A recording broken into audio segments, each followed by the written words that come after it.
जय हिंद मेरे प्यारे साथियों। मैं विनय यादव आप लोगों का स्वागत करता हूं आपके अपने यूट्यूब चैनल विनय यूपीपी पे। तो दोस्तों, आज हम लोग बात करेंगे उत्तर प्रदेश पुलिस भर्ती 2023 से जुड़ी हुई ओटीआर की खबर के बारे में। जी हाँ दोस्तों, जब से ओटीआर आया है, बच्चों के मन में बहुत सारे सवाल आ गए हैं। वो कौन से सवाल हैं, मैंने कुछ नोट किए हैं, जैसे कि ओटीआर का क्या प्रभाव पड़ेगा, जो हमारी आने वाली वैकेंसी है उस पर ओटीआर का क्या प्रभाव पड़ेगा, यानी कि वन टाइम रजिस्ट्रेशन जो है इसका क्या प्रभाव होगा। क्या अब भर्ती डिले हो जाएगी, यानी कि भर्ती अब लेट होगी। आवेदन कब से स्टार्ट होंगे, जैसे कि जो आवेदन अभी होने वाले थे तो क्या अब आवेदन और लेट में होंगे।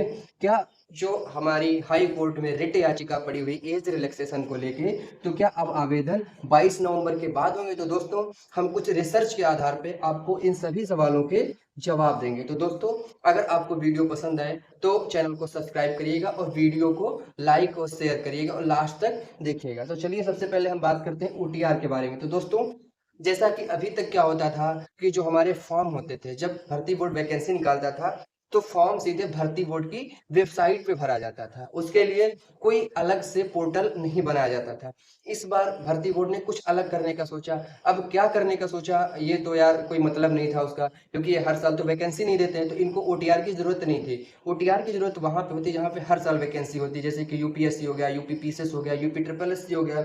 यूपी ट्रिपल एससी वाले कुछ नहीं करते तो कम से कम पेट का एग्जाम तो हर साल करवा ही लेते, तो उनको ओटीआर की जरूरत है। लेकिन इन भाई साहब को पता नहीं किसने बता दिया कि आपको भी ओटीआर करना चाहिए। तो खैर, गांजा फूक के एटीआर ले आए। कोई बात नहीं, मतलब जो भी है, जो सोच के लाए एक ओटीआर ले आए, कोई दिक्कत नहीं है।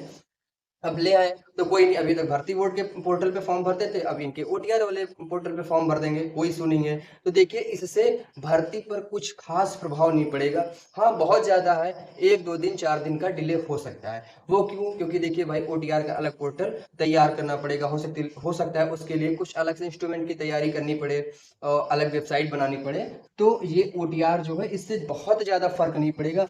हो सकता है 2 से 4 दिन, 6 दिन या 8 दिन, बस इतना ही ज्यादा फर्क पड़ेगा। इससे ज्यादा कोई खास फर्क नहीं पड़ने वाला है। अगर भर्ती बोर्ड चाहेगा तो आज के आज आपसे आवेदन मांग सकता है। तो ओटीआर का कोई खास प्रभाव नहीं पड़ने वाला है, खास प्रभाव नहीं पड़ेगा। तो बच्चों, घबराना नहीं, कतई नहीं घबराना है। बस जो भी है अपनी तैयारी एकदम ऐसे चोखी रखो, मेंटेन रखो। अब देखते हैं क्या भर्ती डिले होगी। तो देखिए दोस्त, ये पूर्णतया भर्ती बोर्ड के मूड पर डिपेंड करता है कि वो क्या चाहता है। देखिए, आज के पहले जो वैकेंसीज आई हैं, या तो आप लोग ये कह सकते हैं कि हम लोग इतना अवेयर नहीं थे, या इतने टेंडर कभी नहीं जारी किए गए। ये तो मैं कह सकता हूँ कि इतने ज्यादा टेंडर टेंडर टेंडर कभी नहीं खेला गया जितना अब खेला जा रहा है। लेकिन फिर भी अब भर्ती और ज्यादा डिले नहीं हो सकती है, क्योंकि इन लोगों को जितना करना था, जितने सारे टेंडर निकालने थे निकाल चुके भाई। फिजिकल का निकल गया, एग्जाम का निकल गया, अभी जो आवेदन का था वो भी हो ही गया। तो इसके बाद और कोई उसके अंदर प्रक्रिया बचती नहीं जिसका टेंडर निकालें।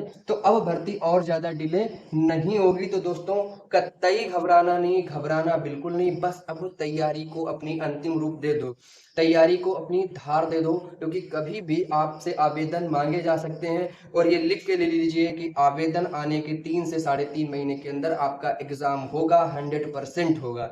इस बात को आप लोग लिख के ले लीजिए। और आवेदन कब से, ये सबसे ज्यादा इंपॉर्टेंट क्वेश्चन है। तो मैं तो कह रहा हूं कि आवेदन कब से, इसको इंपॉर्टेंट ना मान के आप इस क्वेश्चन को इंपॉर्टेंट माने कि एग्जाम कब से, एग्जाम कब से। क्योंकि आपके लिए जरूरी है परीक्षा निकालना। आवेदन तो होता ही रहेगा भाई, जब भर्ती बोर्ड मांगेगा आप दे देना, कोई खास फर्क नहीं पड़ता। लेकिन खैर, इसका भी समाधान ये है कि जब सारी प्रक्रिया कंप्लीट हो ही चुकी है तो आवेदन बहुत ज्यादा हद में हद है कि अक्टूबर के लास्ट वीक या नवंबर के पहले हफ्ते, या हो सकता है अक्टूबर के सेकंड वीक में या थर्ड वीक में, मतलब कभी भी आवेदन मांगा जा सकता है। ये है क्या, 22 नवंबर। तो दोस्तों, अगर हम इस बात को सोच रहे हैं कि अब भर्ती हाई कोर्ट में चली गई है, तो अब 22 नवंबर तक जवाब मांगा गया भर्ती बोर्ड से, तो हो सकता है उसके बाद है। तो ऐसा नहीं है। देखिए, भर्तियां कोर्ट में चलती रहती हैं और भर्तियां प्रॉपर वे में भी चलती रहती हैं। तो इस बात को कभी लेके सशंकित नहीं होना है कि अब आ गया हाई कोर्ट ने हस्तक्षेप कर दिया। तो देखिए, अगर भर्ती बोर्ड करवाना चाहेगा तो हाई कोर्ट अपना कोर्ट कोर्ट खेलेगा, भर्ती बोर्ड इधर काम लगा देगा। तो इसके बारे में कतई नहीं सोचना है। बस ये समझ लीजिए, आप अपनी तैयारी को अच्छी रखिए। कभी भी आपसे आवेदन मांगे जा सकते हैं और कभी भी एनी डे, यानी कि किसी भी दिन 2 दिन पहले नोटिफिकेशन दे दिया जाएगा, तीसरे दिन आपसे फॉर्म भरवाया जाने लगेगा और उसके बाद जब आपकी तैयारी नहीं होगी तो आप आसमान ताकेंगे। तो ऐसा नहीं करना कि आप आसमान ताके बैठ के, आपको जब आप परीक्षा दें तो 150 में 130, 120, 115 क्वेश्चन टिक मार के आने हैं, 100% सत्य वाले। तो दोस्तों इसी के साथ हम आपकी क्लास जो है समाप्त करते हैं, फिर मिलेंगे किसी दूसरी क्लास में। जय हिंद दोस्तों, नमस्कार।